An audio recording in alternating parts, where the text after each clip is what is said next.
Hi everyone, it's me, Spring, the fiber enthusiast, and welcome to the channel. Today we have a Tunisian stitch tutorial, and the Tunisian stitch tutorial that I have for you today is the reverse stitch. So I've got a couple of different yarn weights in front of me. We're going to work on a worsted weight and a regular crochet hook just to demonstrate how to do the stitch. But I wanted to show you, this is a 5, this is, blanket yarn here, so that way you can get a good look at what it looks like in these larger sizes. Now, this, mind you, is a very, very thick fabric, very squishy, but very thick. So let's go ahead and get started. For this tutorial, you can use any number of stitches. The multiples don't matter. The basic idea is we're going to learn how to do that reverse stitch. So I'm just going to chain on a standard hook here. Nothing too exciting.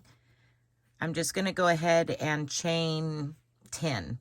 1, 2, 3, 4, 5, 6, 7, 8, 9, and 10. Now we're going to Tunisian simple stitch the forward pass just as always.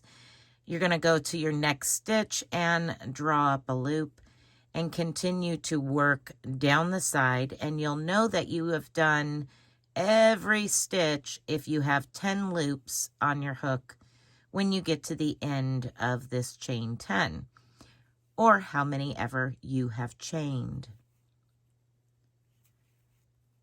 So here we are, double check, 2, 4, 6, 8, and 10.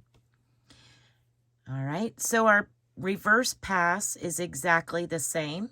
So we're basically doing a setup row right now.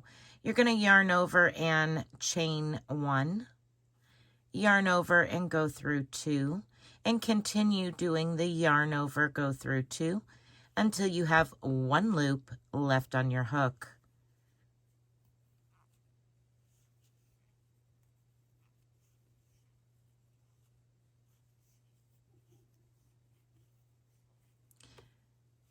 All right, now we're going to zoom in and get a closer look at what is happening when we go to do the forward pass of our reverse stitch.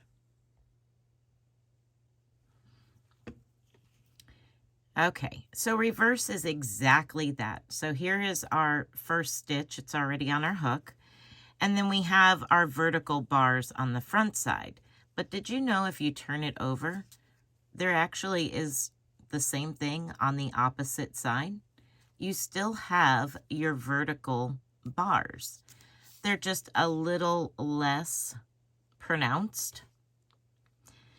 So what you're going to do is you're going to take your work and turn it so you can see the back.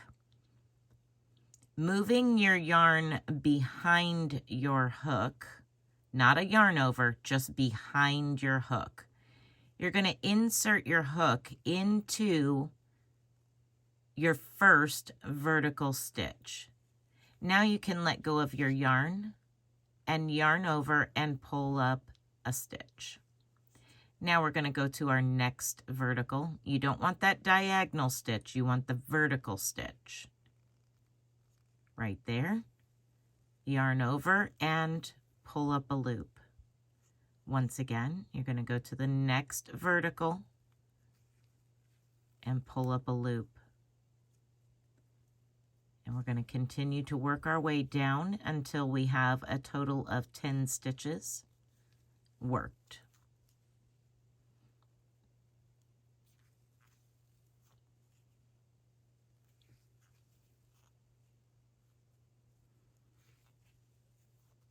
So right now we have 2, 4, 6, 8, 9.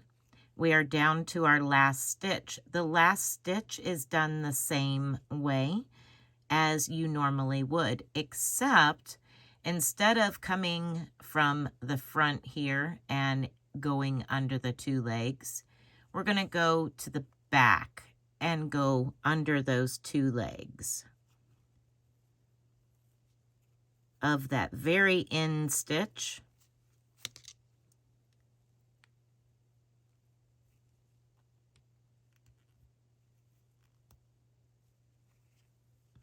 Yarn over and pull a loop through. Once again, you should have a total of 10 loops on your hook. And now we're simply going to do the standard reverse pass, back pass.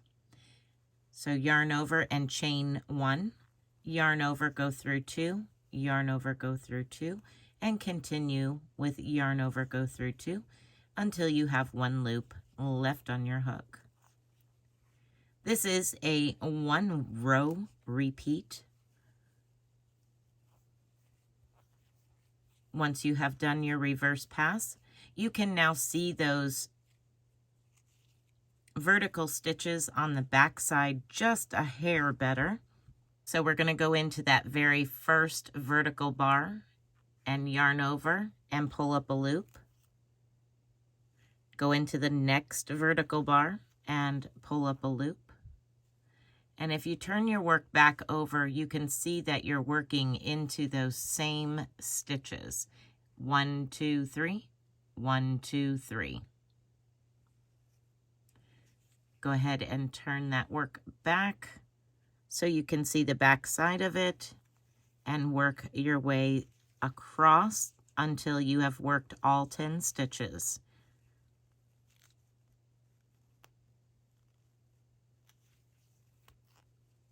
Including your very last stitch.